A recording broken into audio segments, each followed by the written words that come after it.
Welcome to Module H28. In H27 you proved this program was worth real money.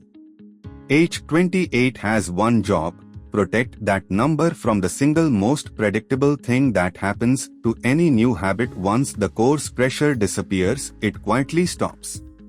In H27 you calculated your net ROI, every scattered estimate gathered, converted, categorized, and netted against real costs. That number is only as good as the habits underneath it. If the monthly bank categorization stops running, the CE preparation benefit disappears. If the growth scan stops running, the opportunity pipeline dries up. H28 audits every habit you've signed up to, finds the ones that have slipped, and puts a real plan behind recovering them before they quietly take the ROI with them. By the end of this module you'll have an honest audit of every SOP you've signed since H1, classified as still running, slipping, or stopped. You'll have a real root cause diagnosis for each slipping or stopped habit, not "I've been busy," a specific cause with a specific fix. You'll have one if-then recovery rule per at-risk habit, a specific trigger and response pair that works without relying on willpower or memory in the moment. You'll have a named accountability person who is checking on your highest risk habit with the message already sent. And you'll have signed a habit maintenance SOP, the meta habit that checks your other habits every quarter. Let's start with the most important mindset shift in this module: why habits stop even when the skill is fully learned. If a habit has stopped, it is almost never because you forgot how to do it. Categorizing a bank statement, running a growth scan, updating a roadmap, these don't become harder a few months after learning them. What changes is the structure around the habit, the facilitator who used to ask about it, the cohort that used to compare notes, the deadline that used to create urgency.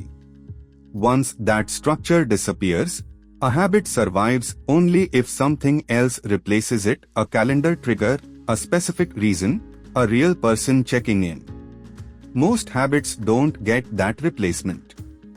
4 common reasons a habit slips. No calendar trigger, the habit relied on remembering rather than a fixed date. No one else is affected if it doesn't happen, nothing visibly breaks in the short term, so postponing is easy. It was never simplified enough, the version taught in the course was more elaborate than what fits a normal week. And the original reason faded, the urgency that started the habit resolved and nothing replaced it. This is a near universal, well-documented pattern in behavior change. Not a personal failing.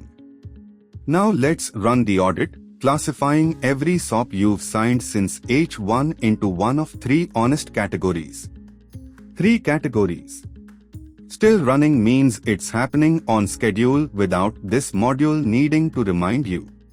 Slipping means it happens sometimes, late, or only when something else prompts it, not dead, but not reliable. Stopped means it hasn't happened in over a month, and nothing is currently scheduled to make it happen again. One stress test before you mark anything as still running: can you name the specific date you last did it? A genuinely running habit produces a specific recent memory. I did it last Tuesday. Not a vague sense that it's probably fine. If you can't name a date, it's likely slipping or stopped. And that is the expected, useful result of this audit, not a failure.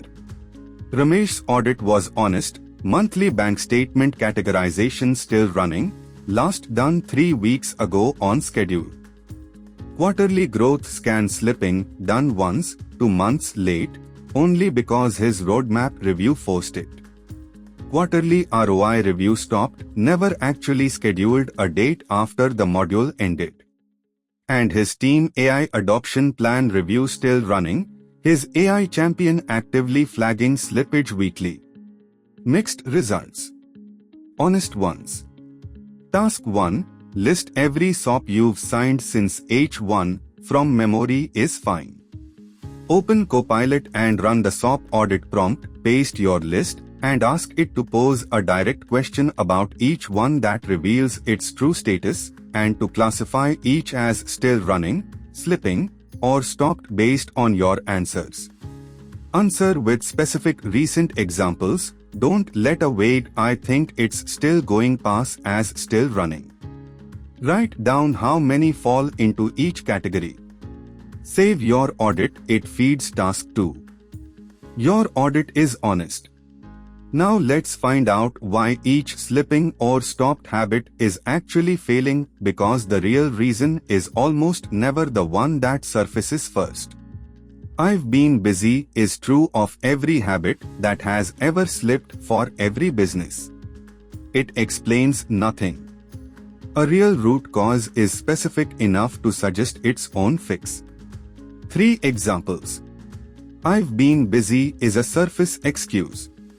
The real cause underneath it is usually the quarterly review has no fixed date, it only happens if I happen to think of it. It fell off my radar. The real cause is no one else notices or is affected if I skip it, so there's no cost to postponing. And I didn't have time to do it properly. The real cause is the version I learned in the module takes 45 minutes and I've never simplified it for a normal week. The diagnostic prompt in Copilot asks you to 3 why questions in sequence, not accepting a surface answer until you reach something specific. Push through at least 2 rounds before accepting any root cause. If your answer still sounds like "I've been busy," that's a signal. Ask Copilot one more why. Anitha's fashion boutique in Bhopal, her weekly reorder check was slipping. The surface excuse was "we both forget sometimes." The real root cause, no fixed day or time was ever set, weekly, was never attached to every Monday morning before opening. That's specific enough to fix. Task 2. Open Copilot and run the root cause diagnosis prompt. Paste your slipping and stopped SOPs from task 1 and ask for 2 to 3 why questions per habit until each reaches a specific, actionable root cause, not a general excuse, with the cause pointing directly toward a type of fix. Missing calendar trigger, no accountability, too complex, or motivation faded. Write down your highest priority root cause. Save your diagnoses, they feed task 3. Your root causes are named. Now let's write the specific trigger and response rule that makes recovery automatic without relying on willpower or memory in the moment. A broad intention like "I'll be more consistent" has no trigger. Nothing tells you exactly when to act. An if-then rule, sometimes called an implementation intention, names a specific trigger and a specific response in advance, so the decision is already made before the moment arrives. It doesn't rely on willpower or memory when you are already behind, it relies on a plan you wrote when you were thinking clearly. 4 root causes, 4 matching rule types. No calendar trigger. If it's the first Monday of the month, then I run my growth scan before opening the shop. No one notices if it's skipped. If my champion hasn't seen the SOP marked done by Friday, then they message me directly. Too complex for a normal week. If the full version feels too long, then I do the 10-minute simplified version instead of skipping entirely. Motivation faded. If I catch myself thinking this doesn't matter anymore, then I reread my H28 net ROI scorecard before deciding to skip. TechFix IT Services, their quarterly growth review had stopped because it depended on remembering. Their rule, if it's the first week of a new quarter, then Naveen adds it to the shared calendar before anyone has to ask. Every rule, 1 sentence, 1 specific trigger, 1 specific response. Task 3. open Copilot and run the if-then recovery rule prompt. Paste your task to root cause diagnoses and ask for one specific if-then rule per at-risk habit, each directly addressing its root cause, kept to one sentence. Check that every rule names an actual trigger, a named date, event, or feeling, not when I have time. Write down your highest priority rule. Save your rules, they feed task 4. Your recovery rules are written. Now the step that makes the biggest difference to whether they actually stick, putting one real person in a position to notice if it doesn't happen. A habit only you know about can have its bar quietly lowered with no one noticing. A habit a specific named person expects evidence of carries a small real social cost to skipping, which changes behavior even without any formal enforcement. This doesn't need to be dramatic. Even a single WhatsApp message from your H26 AI champion or a cohort peer meaningfully changes the odds. Meera runs a handmade home decor business in Jaipur. Her H23 Go decision for a premium linen line had stalled 6 weeks after the session because nothing made a specific week matter more than the next urgent customer order. H24's dated roadmap fixed that. But by H28 a different habit had quietly slipped. Her H19 monthly opportunity scan, which had run reliably for 2 months, then stopped the moment a large festive season order absorbed her full attention. Her root cause, nothing visibly broke when she skipped it, so it always lost to whatever felt urgent that week. Her if-then rule, if it's the first Saturday of the month, then I run the scan before checking any customer messages. Her accountability step, she asked her sister, who occasionally helps at busy times, to simply ask, "Did you do your Saturday scan?" the next time she visited. A small, low-effort check that cost her sister nothing and gave Meera a reason not to quietly skip it again. 3 consecutive months of the scan running on schedule since. Not because the habit became easier. Because skipping it now had a small, real social cost it didn't have before. Task 4, open Copilot and run the accountability plan prompt. Paste your highest risk habit and its if-then rule from task 3, and list the people you could realistically ask to check on it: a team member, cohort peer, family member.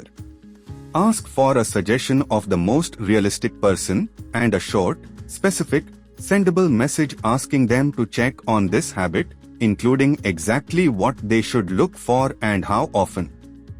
Then actually send the message or schedule the conversation before closing this task. Not write it. Send it. Write down your accountability person and what they are checking for. Save your plan, it feeds task 5. Your accountability is real. In this final section you'll write the meta habit, the quarterly check that checks on all your other habits, including the accountability arrangement itself. Your accountability check-in is itself a habit. And habits, even the ones built to protect other habits, can quietly stop. The habit maintenance SOP runs 4 steps every quarter, alongside your H24 and H27 reviews. Re-audit, classify every SOP again as still running, slipping, or stopped. Re-diagnose, for anything newly slipping or stopped, find the real root cause. Re-recover, write a new or adjusted if-then rule if the old one didn't work. And check accountability, confirm your named accountability person is still actually checking, swap them out if the check-in has itself gone quiet. That last step is the one most people skip. But an accountability arrangement that no one is checking on is the same risk as a habit with no calendar trigger. It can stop without anyone noticing, which is exactly what this module was designed to prevent. Task 5. Set your next quarterly habit maintenance review date in your calendar. aligned with your H24 and H27 reviews. Write and sign your commitment statement. You commit to re-auditing your habits every quarter using Copilot and to actually acting on what you find. Save your SOP audit, root cause diagnoses, if-then recovery rules, and accountability plan together as your stall recovery plan. This is your H28 capstone deliverable and a direct input to H29. Let's close the module and look at everything you've built. You've audited every SOP since H1 honestly, with a specific recent date, not a vague sense that it's probably fine. You've diagnosed the real root cause behind each slipping or stopped habit, past "I've been busy" to something specific enough to fix.